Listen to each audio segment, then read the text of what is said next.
Yo, what's good with y'all boys, man? Today we got this topic, bro. This must be why I lose every single time on prize picks, underdogs. It don't matter. That's the reason why I quit, bro. Them niggas was sending me into generational debt. And I'm not, you know what I'm saying? Every time I ask niggas for the picks, niggas want to gatekeep they picks, bro. So fuck all y'all niggas and fuck prize picks and underdogs. Now, what we got is sports betting, trap, explained. Now, if this is actually like a trap and this is rigged, I need to sue for some amount of bread, bro. I'm not gonna lie, bro. I need some type of recoupment, something from these niggas, bro. Cause the amount of money they done took from me is unreal. $100. I won one parlay, by the way. Only one parlay in the whole time of me being able to play. Bring home 10K. $300,000 in debt on credit cards. It's all sports betting. This is what winning $75 million in 5 seconds looks like. Like, bro, I don't believe none of this bullshit. Only on FanDuel, DraftKings, MGM, Prize Picks. If you feel like sports betting is taking over the world, you're not imagining it. In 2023 alone, Americans wagered $119 billion on sports. $119 million lost, by the way. 9 times out of 10, the only niggas that's really eating off this sports betting bullshit is the niggas that's telling you to use their code. That is more than the GDP of entire countries. But here's the question nobody's asking. Why is the betting app on your phone so addictive? If you think you're just placing a wager on your favorite team, you are actually walking into a trap designed by neuroscientists to short-circuit your brain. In today's video, we're going to break down the legal loophole that put a casino in your pocket, examine the video game psychology they use to keep you hooked, and finally show you the one specific bet these apps are praying that you make. Alright, he's To gonna understand uncover how the we got sauce. here, we have to look at how the laws changed. Because for a long time, what you're doing on your phone right now would have landed you in handcuffs. Back in 1992, Congress passed a law called PASPA, the Professional and Amateur Sports Protection Act. Okay. This effectively bans sports betting in every state except Nevada. The government wanted to protect the integrity of the game. They didn't want referees or players throwing matches for money. So for 25 years, if you wanted to bet on the Super Bowl, you had to fly to Las Vegas or find a sketchy guy named Vinny at the Man, that shit caught. Niggas are still betting on shit. Joey Cash, bro. Look, I gotta rat everyone out. Niggas were still betting on shit. Joey Cash, bro. They wasn't doing on a phone over or under. No, it was, is your team gonna win or my team gonna win? And if you lose, some niggas got popped. You feel what I'm saying? Not, you know what I'm saying? I don't know nothing about that. I just heard. local bar. But then something strange happened in 2006. Congress passed another law called the Unlawful Internet Gambling Enforcement Act. Okay. This law was actually meant to crush online poker. It made it illegal for banks to process payments to gambling sites.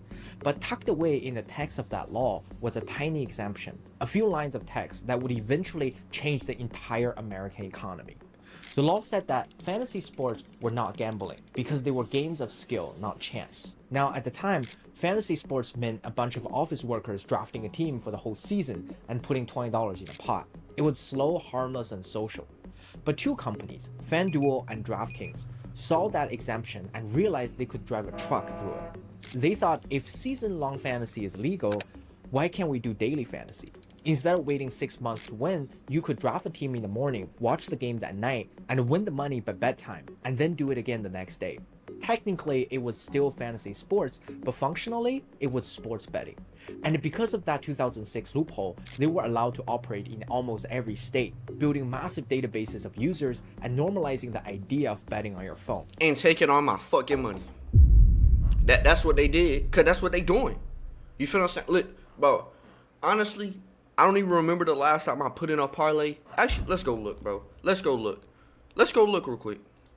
Hold on. They gave me $10 promo on Pride Pick. Like, they gave me $10 promo on Pride Pick. You feel what the hell? Oh. They gave me $10 promo on Pride Pick, y'all. You know what I'm saying? I don't even know if it's showing it. Hey, you can go put in a quick parlay real quick. It's not my bread. It's not my bread. All right, let's see what, you see this, bro. You literally see this. 0. A fucking donut on all that shit, bro. A donut. Nothing won. And this is Prize Picks. Let me show you Underdog. Let me show you Underdog real quick, because niggas gonna think I'm just talking because I just uploaded. I mean, I just created an account. Whatever, bro. Look. Account. Balance. Where's my fucking what do transactions? Gang. Look at this shit, bro. The green, the green is not me getting bread. It can't be, because they ain't give me this bread. The green is like me adding okay, greens is like deposit. The green is me depositing bread. Look. Like, gang. Fuck y'all niggas, bro. Because I feel like y'all scare me on this, bro. And we finna uncover it right now. This was the Trojan horse. By the time the government realized what was happening, millions of Americans were already hooked. But the final nail in the coffin for the old laws came from New Jersey. You see, the state was struggling financially and wanted a piece of the betting action. They sued the NCAA and the pro leagues, arguing that federal government could not tell states what laws to pass. The case went all the way to the Supreme Court, and in 2018, in a landmark decision called Murphy versus NCAA, the court struck down PASPA. Overnight, the federal ban was gone. It was now up to every state to decide for themselves. And since states love tax revenue, the dominoes fell fast. Within a few years, over 30 states legalized it. But here's the catch. When the floodgates opened, the companies that were ready to pounce weren't the old school casinos. It was the daily fantasy companies, FanDuel and DraftKings, who had spent a decade building the perfect mobile interface for sports betting. They didn't just bring sports betting to your phone, they brought the mechanics of mobile gaming to gambling. And that brings us to the second, more dangerous layer of this story. What's chapter 2, nigga? Have you ever noticed how fast these apps are? If you walk into a casino in 1990 to place a bet, you had to walk to the counter, tell the ticket writer your bet, hand over cash, and get a paper ticket. It was a transaction. It took time. You had a moment to think, should I really be betting my rent money on the Jets? Hell no. Now, yeah, I can deposit Apple Pay. You don't even need to book your bank and stuff. They'll do Apple Pay, snatch your bread. But when you win that bread, these niggas want to go ghost. I'm talking about you, Rebet. How I deposited $20. Y'all took the money quick as fuck. When I won 200, y'all niggas act like I couldn't withdraw it from my account. No cap. I got the emails. They withhold my bread for at least 2 weeks. Locked me out of my account. You feel what I'm saying? Like, I'm not capping about none of these statements, bro. Like, allegedly, whatever you need me to say, you feel what I'm saying? Ain't no fucking allegedly, nigga. Y'all did that shit. Today have removed that Ain't no friction, allegedly. and that is by design. Neuroscientists and UI designers call this reducing the time to reward. The faster they can get you from an impulse to a wager, the less time your prefrontal cortex, the logical part of your brain, has to intervene. But speed is just a delivery mechanism. The drug itself is dopamine. And these apps borrow heavily from the freemium gaming world. Think Candy Crush or Clash of Clans. They use variable rewards and sensory feedback to gamify the experience of losing money. For example, look at the cash out button. You place a bet on a team, they go up by 7 points, suddenly the app offers you a button. Cash out now for 80% of your profit. It feels like a generous feature, giving you control. But psychologically, it keeps you engaged with That's the what I'm app saying, during but the you need game. to take in your bread. Instead of placing a bet and walking away, you're glued to the screen, constantly making micro decisions. Every second the number changes, you get a little spike of adrenaline. It turns a passive activity, watching a game, into an active high-stress loop. Then there's the near-miss effect.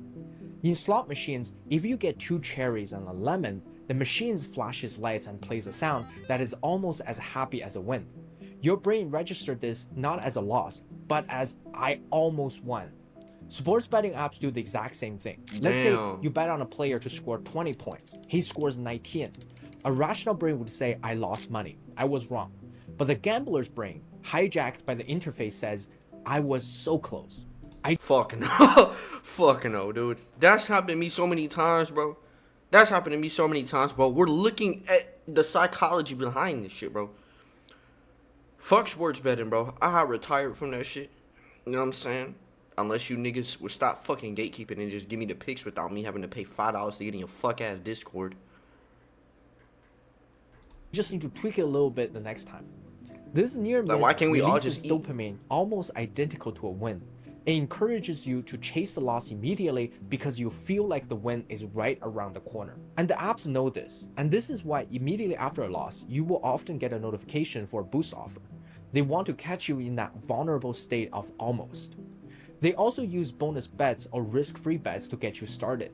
You have seen the ads. Bet $5, get $150 in bonus bets instantly. This Okay. sounds like free money, but you need to read the fine print. Usually, Damn. you can't just withdraw that $150 they just gave you. You have to bet it. It is monopoly money that only exists inside their system. They're willing to give you $150 because they know the lifetime value of a new customer is thousands of dollars. They're paying for your addiction acquisition. Once you're in, they stop giving you free money and start nudging you towards the most profitable product in their arsenal, the one specific bet that powers the entire industry. What is If you learn one thing from this video, let it be this. The sportsbooks do not want you betting on who will win the game.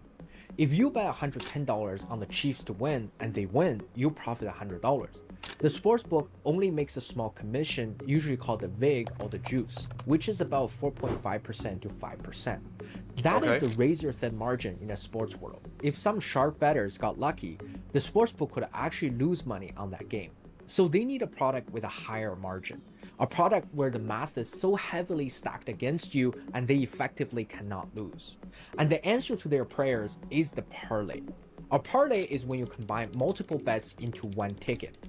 The Chiefs win and Patrick Mahomes throws 2 touchdowns and Travis Kelce catches a pass. Like, bro, All you of see these that? things have to happen. That's like random bullshit. They throw random bullshit in the bet.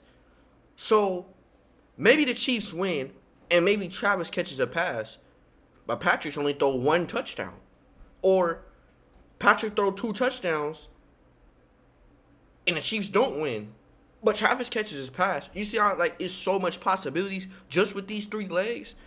Imagine niggas putting 8-leg parlay, 10-leg parlay. I don't know how niggas be doing that, but they be doing it. For you to win. If even one of them fails, you lose the whole bet. The appeal is obvious. You can bet $10 to win $500. It looks like a lottery ticket. It's exciting. It's a story you can tell your friends if you win.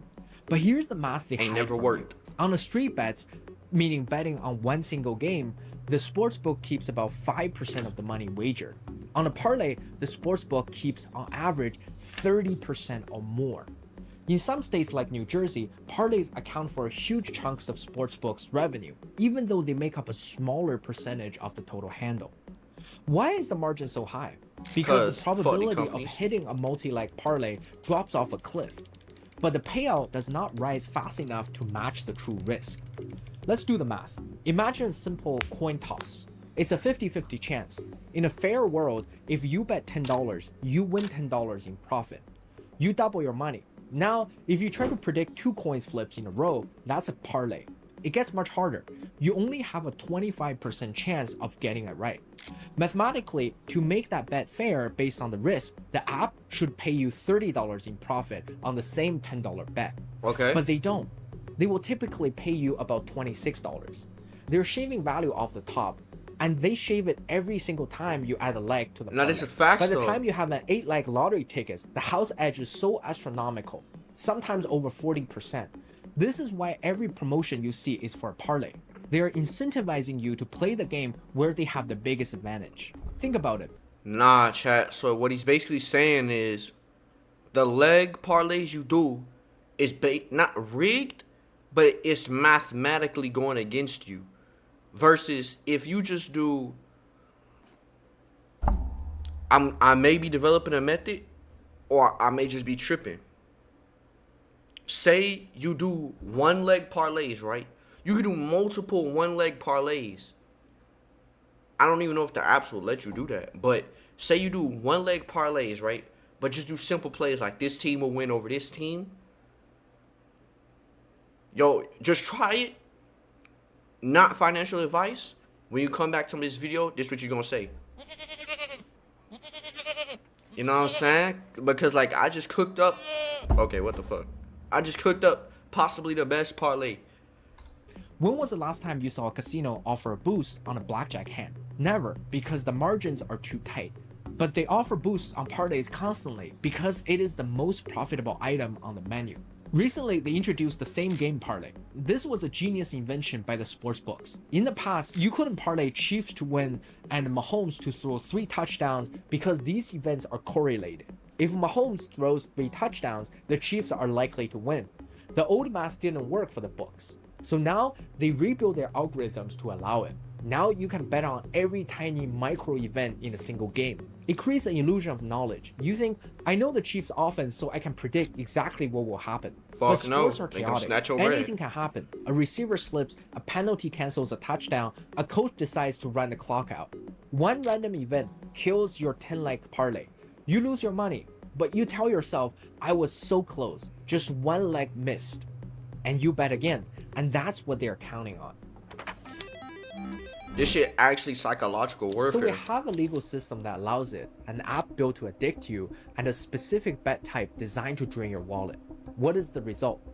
We're seeing a quiet financial crisis happening all around us. The study from the Kellogg School of Management is terrifying. It analyzed millions of transactions. I found that for the average person, for every $1 of increased betting, net investment or savings went down by $2. Damn. That means people aren't just spending their fun money. They're pulling money out of savings, reducing their 401k contributions. Okay, that if you're genuinely putting your life savings onto the sports bet apps, and you fucking up your financial situation. Now, that is crazy, bro. I'm not gonna lie, you have an addiction and you need to go get that checked out. But as far as when I was putting in the sports bets chat, it was never to the point where I'm like, oh my gosh, $20 in my gas tank? Or $20 if the Chiefs gonna win? Like, bro, it was never like that. You feel what I'm saying? I caught on to the train really quick that, hey, these niggas is literally just trying to take my bread, bro. And it's been so long since I put in a parlay, bro. I think the last time I put in a parlay, honestly, was like 2025. And that's like middle of 2025. And dipping into emergency fund to chase losses. The study also found that among financially constrained households, people who are already living paycheck to paycheck, credit card debt increased, and bank account overdrafts became more frequent after sports betting were legalized in their states. We're seeing people treat sports betting not as entertainment, but as an investment strategy. You hear people say, I'm investing in the Bills game. No, they're not. Investing is when you put money into an asset that produces value over time. Betting is a negative-sum game where you're paying a fee for the privilege of taking a risk. But because the apps look like stock trading apps with green numbers, graphs, data analytics, it tricks your brain into thinking we're day traders. Damn. And just like the payday loans and subprime mortgages, the damage isn't visible immediately. It happens slowly, transaction by transaction. $50 here, $20 there, until the savings account is empty. Max I would do is like to 20. ban sports betting? Probably not. Americans love to gamble, and prohibitions rarely works. So if you are going to participate, you need to treat the app like a dangerous tool. You need to wear safety gear. Here's how you can protect yourself. Number 1, stop betting parlays. If you actually want to make money, or at least lose slowly, stick to straight bets. Pick one team or one game. The house edge is 4.5%, not 30%. It's boring, but that's how you save your bankroll. Number 2, unit management. Professional bettors never bet more than 1% or 2% of their total bankroll on a single game. If you have $1,000 set aside for betting, your bet size is $10, period. If you're betting $50 or $100 just to feel something, you're not betting. You're paying for an expensive dopamine hit. But what if you straight bet? You know what I'm saying? I got $100 blue script. You feel what I'm saying? And I put all 100 on the bet. Is that smart or is that not? You feel what I'm saying? It's straight bet. You just said straight bet. That's what a lot of niggas is thinking. No, nigga, don't do that bullshit, nigga. Number 3, recognize the churn. Understand that the app is designed to make you bet often. Live betting, same game parlays, instant deposits, these are all speed traps. Slow down. If you find yourself betting on a Russian table tennis game at 2 a.m. in the morning because that's the only thing on, you have lost control. The sports betting companies are counting on you being impulsive. They are counting on you every ignoring single the sport math. on that They're note. counting on you chasing that dopamine high. Don't give them that satisfaction. Thank you for making it this far into the video. If you like this type of content, please. Nah, bro. That is crazy. Pack draw, not pack draw. What's it called? Damn, I done forgot the name. All you sports betting apps. Y'all niggas fucked up, bro. Y'all know what y'all doing, bro. You give me my money back, and I won't complain no more. Just please give me my money back, bro. I'm not gonna lie, gas is expensive right now. I could use that shit. Bitch, got them my whole person, my whole do what she wanted to do. I'ma fuck that bitch in the back of the coupe. Ain't going outside, can't fuck with these dudes. Got a bag on me, put a bag on you. Bing black in the back of the spot, holding the Glock. Ain't get fucked by dudes.